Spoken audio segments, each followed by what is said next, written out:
Numa nova série de mensagens que eu dei o nome de, o tema, Passando pela Prova. Diga comigo, passando pela prova. Eu não sei se você já passou por uma prova, mas se não passou, vai passar. E é melhor a gente saber como lidar com isso. Antes que a gente amaldiçoe a prova, ou a gente rejeite a prova, nós precisamos aprender a passar pela prova, porque Deus está com a gente no meio da prova. Vamos abrir nossas Bíblias em Gênesis capítulo 22. Gênesis capítulo 22. Vamos ler os versículos de 1 a 2. Gênesis capítulo 22, versículos de 1 a 2. Eu pediria que nos próximos minutos você não se movimentasse, exceto se for absolutamente necessário. Nós estamos gravando, estamos transmitindo para a internet agora. Aliás, hoje não está por causa do equipamento que está falhando, né? Acho que é isso. Mas estamos gravando e fica gravado no nosso canal do YouTube. Você pode rever essa mensagem. Aqueles que não puderam vir também podem acessar. E estamos gravando, então, quando há uma movimentação, a gente acaba chamando um pouquinho a atenção. Então, agradeço a você pela sua gentileza. Assentados mesmo como estamos, vamos ler.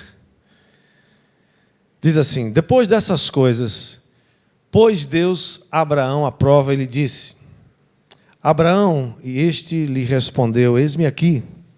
E acrescentou Deus: toma teu filho, teu único filho, Isaque, a quem amas, e vai-te à terra de Moriá. Oferece-o ali em holocausto, sobre um dos montes que eu te mostrarei. Senhor, pedimos tua bênção sobre esse momento. Declaramos a nossa dependência completa, total do Senhor, do teu Espírito. Nós queremos ouvir tua voz, tua palavra santa, bendita e eterna, para que os nossos corações sejam alimentados, sejam confrontados, mas modelados, aprumados, arrumados, transformados, de acordo com a tua boa, perfeita e agradável vontade. Pedimos que o Senhor, nessa hora, nesse momento também, inunde esse lugar com a tua presença abençoadora. Repreendemos toda resistência espiritual e declaramos que esse lugar é santo ao Senhor. Em nome de Jesus. Amém.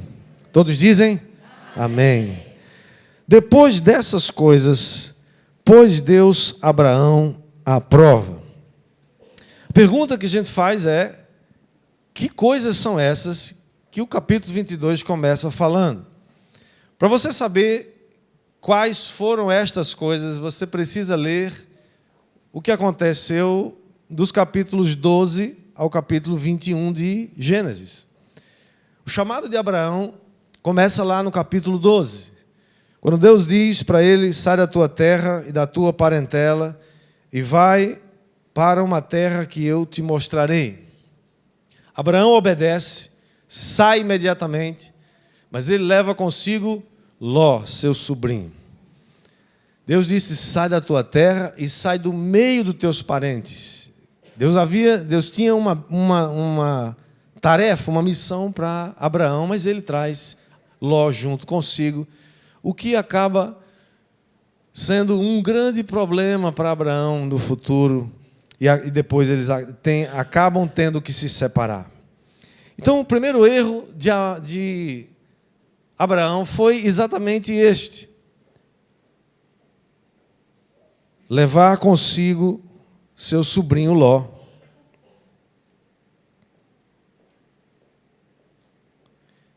O segundo erro de Abraão foi ter mentido. Abraão mente a respeito da sua mulher Sara, dizendo que ela era sua irmã. Ele, com medo de ser assassinado, porque a mulher era muito bonita, formosa, então ele diz que Sara era a sua irmã. De fato, ela era meia-irmã, ela era filha do mesmo pai, não da mesma mãe. Mas Abraão acaba cometendo um erro que abriu uma porta geracional de pecado na sua descendência. Não só ele mente a respeito disso, mais tarde Isaque, seu filho, também mente a respeito de Rebeca.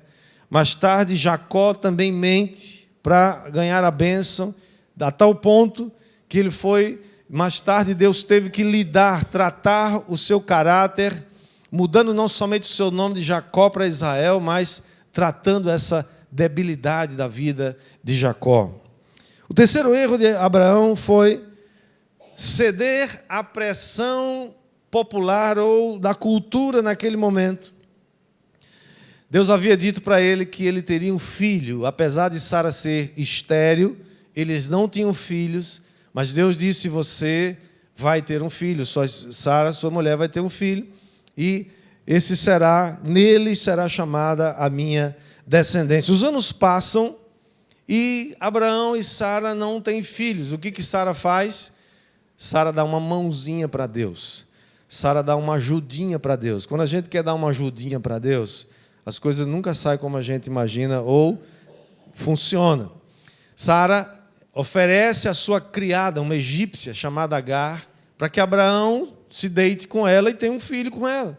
Já que ela, Sara, não tinha filhos, não podia ter filhos, Sara dá uma mãozinha, nasce Ismael, que mais tarde se torna também um grande problema para Abraão e para Sara. O fato é que aos 100 anos de idade, Abraão e Sara, com 90 anos de idade, têm um filho, Isaque, o filho da sua velhice, o filho que Deus havia prometido, um milagre, um completo milagre, porque aos 90 anos, Sara já é uma mulher que já passou muito da sua idade fértil, e ela que ainda mais que era estéril.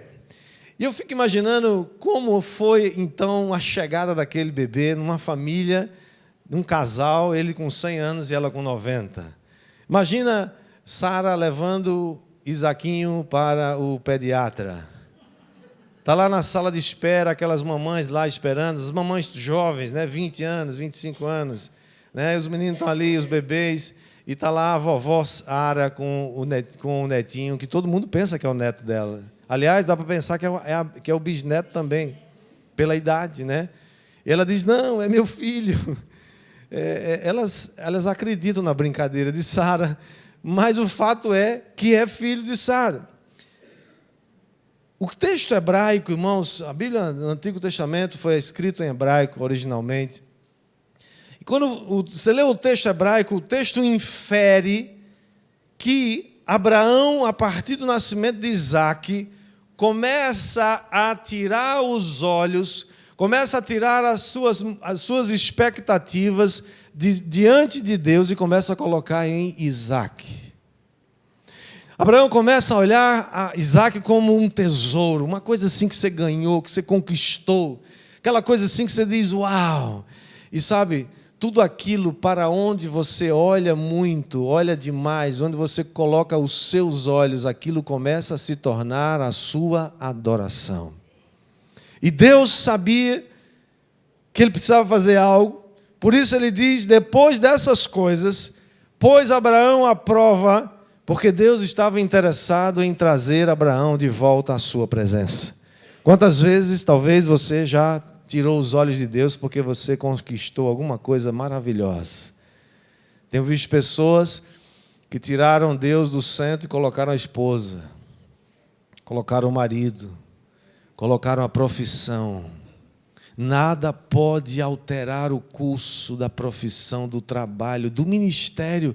Pastores que adoram o seu ministério, pessoas que adoram filhos. Sabe, todas as vezes que isso ocorre, irmãos, nós tiramos Deus do centro e começamos a colocar essas coisas no lugar que é somente de Deus. Deus, então, colocou Abraão à prova. Irmãos, vai ter hora que Deus vai colocar você à prova. Eu sei que é difícil dizer amém nessa hora, mas é verdade. Porque a nossa tendência, nossa natureza humana, pecaminosa, nos leva a gente para fora da vontade de Deus, leva a gente para longe da vontade de Deus, e Deus tem seus planos, tem sua maneira de nos trazer de volta. E essa palavra, pôr Abraão à prova, aliás, a palavra prova na Bíblia, provação, a palavra aprovação, experiência e milagre é a mesma palavra hebraica traduzida. Ou seja, Na sua prova vai ter aprovação, na sua prova vai ter milagre, e na sua prova você vai ter experiência e vai se tornar uma pessoa madura. Amém. Qual é o problema das pessoas imaturas? Elas não suportam as tempestades da vida, precisam ser amadurecidas. Como é difícil lidar com uma pessoa imatura, a gente lida com as crianças, mas elas vão crescer. Mas como é problemático lidar com pessoas adultas imaturas, sim ou não? Quem está entendendo? Por isso, a primeira coisa que eu gostaria que você atentasse nessa noite é que para experimentar um milagre, nós temos que passar pela prova. Diga comigo, para experimentar o milagre, eu tenho que passar pela prova. Eu não sei qual a prova que você está passando, mas saiba, Deus está nesse negócio. Passar pela prova, irmão, significa que ninguém pode ser aprovado sem passar por uma prova, por um teste. Ninguém pode ser aprovado se não se submete ao teste. Quem está entendendo? Você queria ser atendido por um médico que não passou na prova? Você queria ser defendido por um advogado que não passou no teste da OAB? Aliás, ele nem pode, né, advogar, né?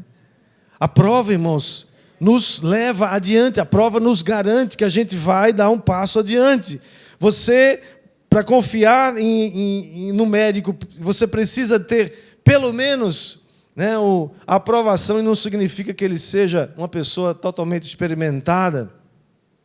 O que acontece é que hoje, infelizmente, nós, por falta de desejo, ou de aprovar a prova, ou de repudiar a prova, vamos dizer assim, é que muita gente hoje, ou estamos produzindo uma geração rasa, uma geração que não tem fibra, uma geração que ainda não foi aprovada, experimentada. Nós podemos estar produzindo uma das maiores gerações que não suporta provas porque não consegue entender que esse é o caminho para ser aprovado e ter uma vida bem-sucedida.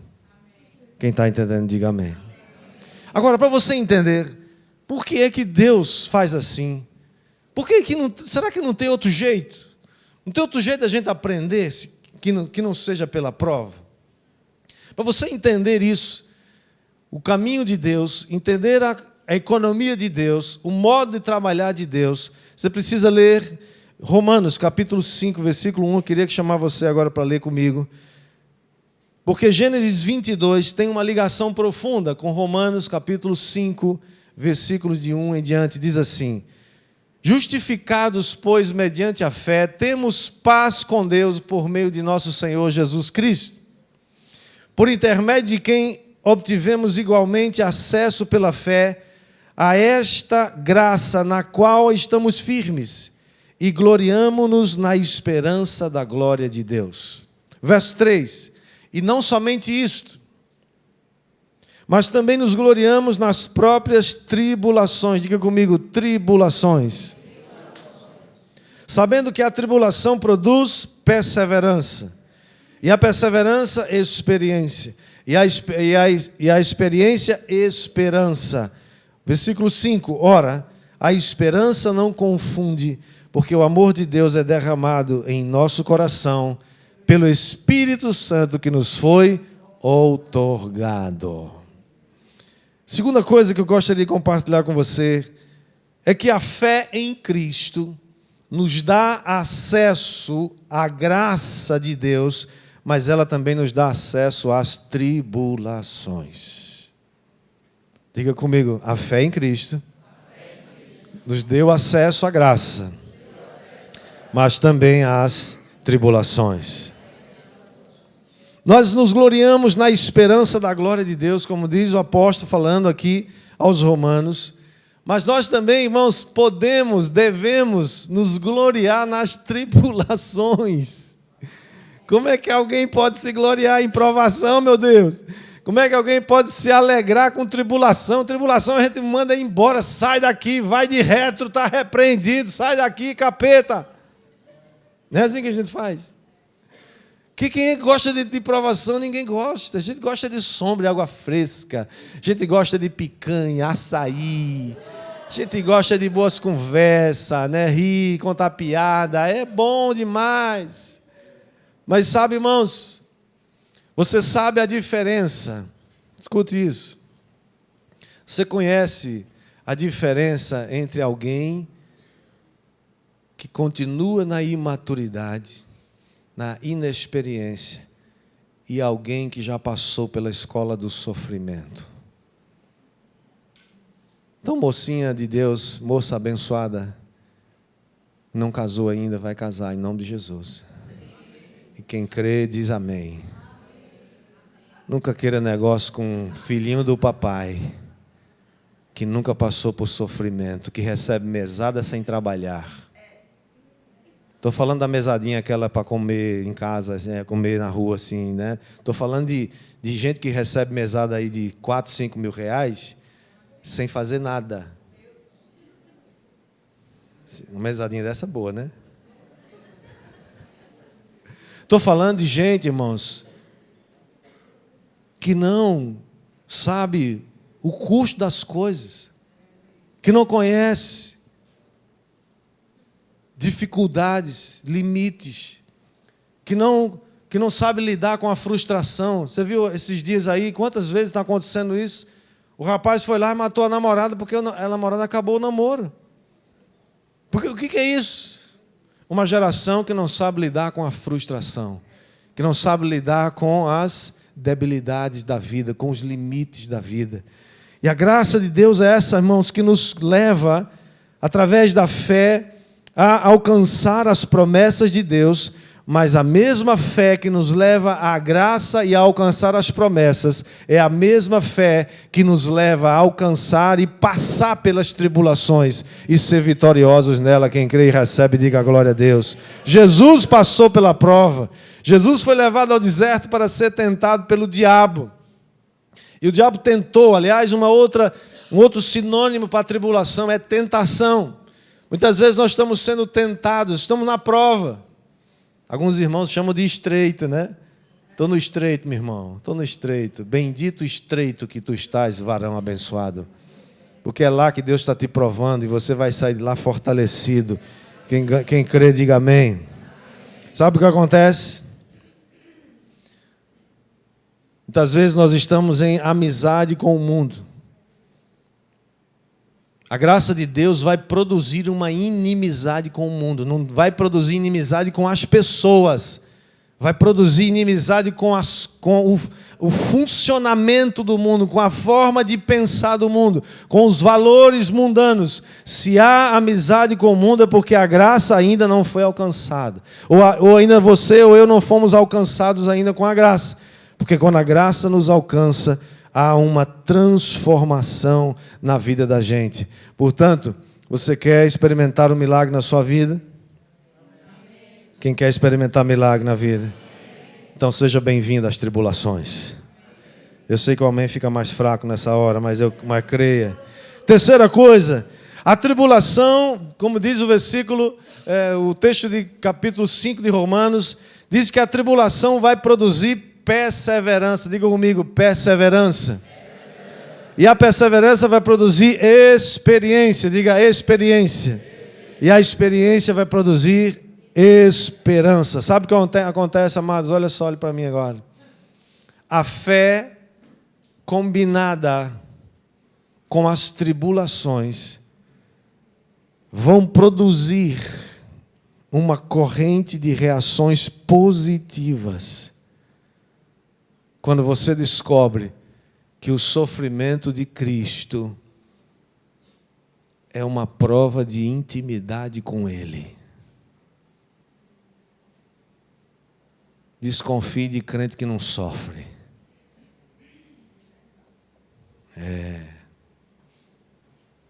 Pelo menos que diz que não sofre, né? A Bíblia diz, não sofra sendo acusado de mal pagador, caloteiro, alguma coisa assim, fazer coisa errada, não. Mas se vocês sofrem por causa do nome de Cristo, então vocês precisam da glória, precisam se alegrar. Nós estamos, irmãos, confrontando uma geração que não quer sofrer nada, uma geração que não quer se submeter a prova nenhuma. Estamos vendo agora a educação do nosso país despencar assustadoramente. Sabe por quê? Uma das razões é porque no meu tempo, que não faz muito tempo assim, foi ontem, garanto a vocês, foi ontem, eu fechei os olhos e abri e mudou, chegou a hoje. Quando um aluno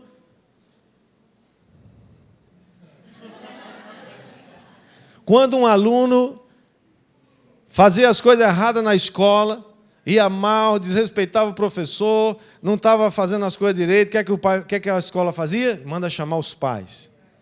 Cartinha, quem levava era o próprio aluno. A intimação era o próprio aluno que levava. Chegava assim, levava. Aí, sabe o que acontecia? O papai ou a mamãe ia na escola e ia resolver o problema lá com a diretora. Por quê? Porque eles estavam em aliança para educar esse sem vergonha que muitas vezes não está nem aí para a educação, nem para o futuro, porque ele não pensa. É imaturo. E aí os pais entravam em acordo, estão no mesmo jugo para educar essa criança. O que acontece hoje? A escola manda chamar o pai chega lá e diz assim: o culpado é vocês que não sabem educar, o culpado é você, meu filho é bom demais, minha filha é ótima. Miserável, nem em casa pisa para ajudar essa criança, esse filho a se educar, nem coisa nenhuma. E bota a culpa na escola. Sim ou não? E se der alguma coisa errada, eles processam a escola. Sabe o que é isso? Representantes de uma galera que não sabe o que é sofrimento, não sabe o que é passar pela prova, e por isso são imaturos e se tornam cada vez pessoas menos confiáveis, porque Deus não vai confiar seus tesouros a quem não é confiável, a quem não passa pela prova. Você quer que Deus confie tesouros a você? Então esteja disposto a passar pela prova. Porque a tribulação produz, primeiro, perseverança. O que é perseverança? Paciência. Vem pessoas que dizem assim: Senhor, me dê paciência, Deus, tome tribulação. É melhor você dizer: Senhor, eu já tenho muita paciência, eu já sou paciente. Eu declaro, eu profetizo que eu sou paciente, porque senão vem tribulação, não tem jeito. Você vai ser paciente passando por tribulação, querido. Você já viu gente abusada, assim, que tudo está ruim? Já viu aquela, né? Narizinho empinado assim. Tá muito frio o ar. Aí você baixa, muito quente. É muito ruim, tá? Tudo é ruim para ele, viu? Já viu? O nariz dele tem alguma coisa, tem alguma substância. Não sei se do lado de dentro ou do lado de fora, que todo canto que ele chega, ele sente um odor desagradável. Mas não é o ambiente, é o nariz dele que é cheio de coisa feia, coisa horrorosa. Gente que não entendeu ainda que a paciência, que Deus usa a tribulação, a prova para produzir em nós essa paciência. Irmãos, a pior coisa é uma pessoa impaciente. Uma pessoa que desiste. Um outro sinônimo para isso é uma pessoa perseverante, é uma pessoa que insiste, ela é insistente, ela é perseverante. Pessoas hoje desistem com muita facilidade e por isso não alcançam as bênçãos nem de Deus e nem as coisas que se propõem a fazer nessa vida. Perseverar, ser perseverante, irmãos, na obra do Senhor, como diz Paulo aos Coríntios, 1 Coríntios 15, 58, diz: portanto, meus amados irmãos, sede firmes e constantes, sempre abundantes na obra do Senhor, sabendo que o vosso trabalho não é vão no Senhor. O que ele está dizendo? Sejam firmes e diga alto, constantes. O que é ser constante? É ser perseverante, é ser insistente, é você crer porque você crê na palavra. Não estou falando de obsessão. Às vezes a gente está obsessivamente ligado numa coisa que não tem nada a ver. Estou falando de você crer na palavra e confirmar essa palavra, ser firme e constante. Paciência, irmãos, não é um efeito natural da tribulação. O efeito natural da tribulação é impaciência, agonia, tristeza. Você fica agoniado com aquele negócio, você quer fugir, você quer parar com aquilo. Mas no meio das tribulações, o Espírito de Deus nos concede uma consolação que só Ele nos dá para vencer qualquer tipo de indignação, descontentamento ou tristeza, porque Deus está trabalhando na sua vida para você sair do outro lado melhor do que você é hoje. Quem quer receber isso, diga amém. Vivemos numa época em que tudo tem que ser instantâneo, rápido. É a geração micro-ondas, é a geração do toque. A gente nem digita mais o código, para abrir o celular. Agora é toque, tudo é rápido, tudo é. Não se constrói um caráter no micro-ondas. O caráter é construído ao longo da vida, passando pelas provas, passando pelos treinamentos de Deus, para que você se torne uma pessoa perseverante. Quem está entendendo, diga amém. Mas o texto diz também que a perseverança produz experiência. Sabe o que ocorre, irmãos?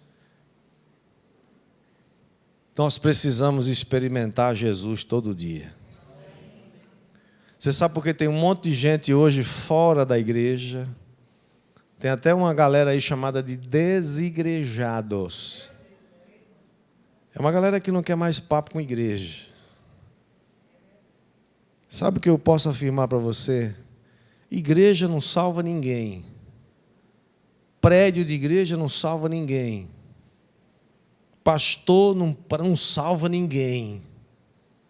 Padre não salva ninguém. Pai de santo não salva ninguém. Só quem salva é Jesus. Jesus é o cara, é Ele, é só Ele. Agora, você pode frequentar uma igreja 50 anos da sua vida. Se você não experimentar Jesus, você está tão perdido quanto aquele que nunca passou na frente de uma igreja. Só Jesus. Sei que essa igreja é maravilhosa, irmãos. Desculpa aí, tá? Essa igreja é maravilhosa, igreja linda, gostosa, amigos, família abençoada, abraço, toda hora ser abraçado aqui, E maravilha, as células são maravilhosas, não é verdade? Pastor bonito, lindo. Pastor bonito aqui, ó aqui, ó. Todo mundo é maravilhoso naquela igreja. Mas sabe, se você não experimentar Jesus, uma hora vai ficar tudo chato para você. Você tem que experimentar Jesus todo dia na sua vida. Só Jesus pode manter você de pé no meio das provações e das tribulações. O pastor não pode estar com você lá, sua mulher, seu marido, seu discipulador não pode estar com você. Jesus pode. Jesus passa com você pela prova. Ele não disse que não havia lugares escuros e difíceis nessa vida. Ele disse: no dia que você passar pelo vale da sombra da morte, eu vou estar com você. No dia que você for jogado numa cova de leões, e pense que provação é essa, irmão. Pense que tribulação é essa. Você já viu leões famintos esperando, olhando para você como um churrasco maravilhoso. No dia que, se porventura você entrar numa cova de leões, o Senhor diz: eu vou entrar com você. Essa é a promessa. A perseverança produz experiência. Uma das traduções para o nome esperança na Bíblia, está lá em Jeremias capítulo 2, versículo 11, que diz assim: houve alguma nação que trocasse os seus deuses, posto que não eram deuses? Todavia o meu povo trocou a sua glória. O que é glória aqui, irmãos? Glória está com letra maiúscula. Essa glória está se referindo a quem? Jesus. Ele é a nossa glória. Colossenses 1, 27. Cristo em vós, a esperança da glória. Trocaram a sua glória por aquilo que é de nenhum proveito. Verso 12. Espantai-vos disto, ó céus, e horrorizai-vos. Ficai estupefatos, diz o Senhor, porque dois males cometeu o meu povo. A mim me deixaram o manancial de águas vivas e cavaram cisternas rotas que não retém as águas. Essa palavra manancial de águas vivas, ou essa expressão fontes de águas vivas, é a mesma tradução para a palavra esperança em hebraico. O Senhor está dizendo, eles deixaram a esperança, que sou eu. Eles deixaram a glória, que sou eu, Jesus. E começaram a cavar cisternas rotas, começaram a cavar suas próprias filosofias, sua maneira de pensar, começaram a criar seus próprios regramentos, suas próprias leis, cisternas rotas que não vão segurar a água. Nós precisamos trazer a esperança que traz a glória. Cristo em vós é a esperança da glória. Irmãos, a tribulação produz... Pode colocar o versículo, a partir o texto de Romanos, por gentileza? Para a gente ler outra vez esse texto. Romanos, pode ser do capítulo 1, está lá atrás esse texto. E começa com justificados, isso? Pode passar, versículo 2. Por intermédio de quem obtivemos igualmente acesso pela fé a esta graça, na qual estamos firmes e gloriamo-nos na esperança da glória de Deus. Versículo 3. E não somente isto, mas também nos gloriamos nas próprias tribulações, sabendo que a tribulação produz perseverança. Verso 4. A perseverança produz experiência, e a experiência produz esperança. Verso 5. Ora, a esperança não confunde, a fonte das águas vivas não confunde ninguém. O manancial de águas vivas não confunde ninguém. Nós precisamos beber dessas águas. Porque o amor de Deus, e não a ira de Deus, é o amor de Deus que é derramado, ou já foi derramado em nosso coração, pelo Espírito Santo que nos foi outorgado. Que palavra é essa? A palavra outorgada é uma palavra jurídica, que tem um peso jurídico. Os advogados aqui, juízes aqui, sabem o que eu estou falando. O que é outorgar? É alguma coisa que não foi somente dada, ela foi dada e foi passada a escritura. Alguém foi no cartório. O cartório é uma instituição que tem fé pública. Aquilo que está escrito lá é aquilo mesmo. Você pode confiar naquilo. É como se o apóstolo Paulo estivesse dizendo assim, olha, o amor de Deus que foi derramado em nosso coração pelo Espírito Santo nos foi outorgado, ou seja, foi passado de papel para a gente. Você tem um documento espiritual que está dizendo, Deus derramou o seu amor em meu coração pelo Espírito Santo. E eu tenho um documento que prova que é verdade. Esse documento está dizendo o seguinte: você foi justificado pela fé em Cristo. Você, por causa disso, agora você tem paz. É por isso que é esses que foram justificados. O que é ser justificado? Receber o perdão de Jesus, receber a justiça que foi conquistada por Cristo na cruz, que eu e você não éramos capazes jamais de conquistá-la. Jesus conquistou para mim e para você, e você agora se submete a Ele, recebe essa justiça que vem de Cristo, e agora você é um justificado. Já não há mais condenação para aqueles que estão em Cristo Jesus. E por causa dessa justificação, temos acesso pela fé à sua graça e temos acesso também às tribulações, para que elas produzam na minha vida e na sua. Produza primeiro a perseverança. A perseverança vai produzir a experiência, e a experiência vai produzir esperança. Quero que você considere que nunca mais você vai passar por uma tribulação, por uma prova da mesma forma que você passou até hoje. Você vai passar por ela, mas vai passar dando glória. E há uma promessa. A palavra de Deus diz que você e eu jamais seremos tentados jamais seremos atribulados, jamais seremos provados além daquilo que você pode suportar. Quando você estiver no meio da prova, se lembre disso. Duas coisas que você precisa se lembrar. Primeiro, lembre do ditado que diz: a luta vem e passa. Nenhuma luta é para sempre. Nenhuma tribulação é para sempre. Você passa. Entra e passa. E a segunda coisa, se lembre sempre que essa luta, que essa prova, ela é do tamanho que você pode suportar. Você nunca vai ser provado além das suas forças. Nunca diga: eu não suporto mais, eu não aguento mais. Deus tem a provisão necessária, que é suficiente para você suportar, para você passar pela prova. Porque Deus não está interessado no seu sofrimento. Deus não tem prazer no sofrimento de ninguém. Mas Deus tem um prazer enorme em que o seu caráter seja abençoado, seja transformado, seja modelado, seja liberado de acordo com a vontade de Deus que Ele já tem para a sua vida. Que o Senhor te ajude, nos ajude a passarmos pela prova sendo aprovados.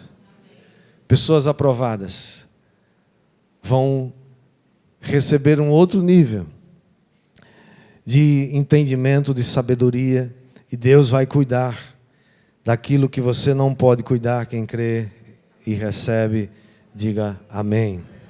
E terminando, o texto de Tiago, o apóstolo Tiago também fala sobre isso. Não somente Gênesis 22 fala da prova de Abraão, não somente Romanos capítulo 5 fala das tribulações, mas Tiago também, capítulo 1, versículo 12, ele diz: bem-aventurado o homem que suporta com perseverança a aprovação. Esse texto está lá embaixo, lá no finalzinho do... Pode colocar aí. Tiago 1, 12. É o último texto da nosso esboço. Bem-aventurado o homem que suporta com perseverança a aprovação. Porque depois de ter sido aprovado, quantos aprovados tem aqui? Receberá a coroa da vida, a qual o Senhor prometeu aos que o amam. Isso não quer dizer, irmãos, que no meio da prova, das lutas, a gente não peça para Deus fazer alguma coisa, mudar. Faça, peça, ore. Mas a palavra nos ensina a fazer essas coisas com ações de graças. É porque mesmo que Deus não mude nada, mesmo que Deus continue passando com você no meio do vale, você precisa ter certeza de que Deus continua com você. Que Deus continua caminhando do seu lado. Ele nunca vai nos deixar. Ele nunca vai nos abandonar. Mas Ele não quer que você se afaste dele como Abraão começou a se afastar. Por isso, depois dessas coisas, disse o Senhor, pôs Deus Abraão à prova e disse: vai e me entrega teu filho, teu único filho. Que você e eu não tenhamos coisa nenhuma, nada, nem ninguém no lugar de Deus. O lugar de Deus é só dele. O lugar de Deus é só dele. Não tenha nada, nenhum bem, nenhum título, nenhum trabalho, ministério, família. Todas essas coisas são boas e importantes, mas elas não podem ocupar o lugar de Deus. Deus é o primeiro lugar de tudo. Jesus é a nossa razão maior da nossa existência. Tudo tem a ver com Jesus, tudo tem a ver com Cristo. Viemos aqui hoje por causa de Jesus. Estávamos aqui adorando com essa banda maravilhosa, abençoada. Por quê? Porque Jesus estava sendo entronizado. Essa palavra não é para entronizar, isso aqui não é autoajuda, isso aqui é entronizar Jesus. Para que você beba, coma dele, se deleite nele, se agrade dele, se manifeste na sua presença. Deixe Ele se manifestar através de você. Que coisa maravilhosa, que coisa linda. Quero pedir que você fique de pé, nós vamos orar.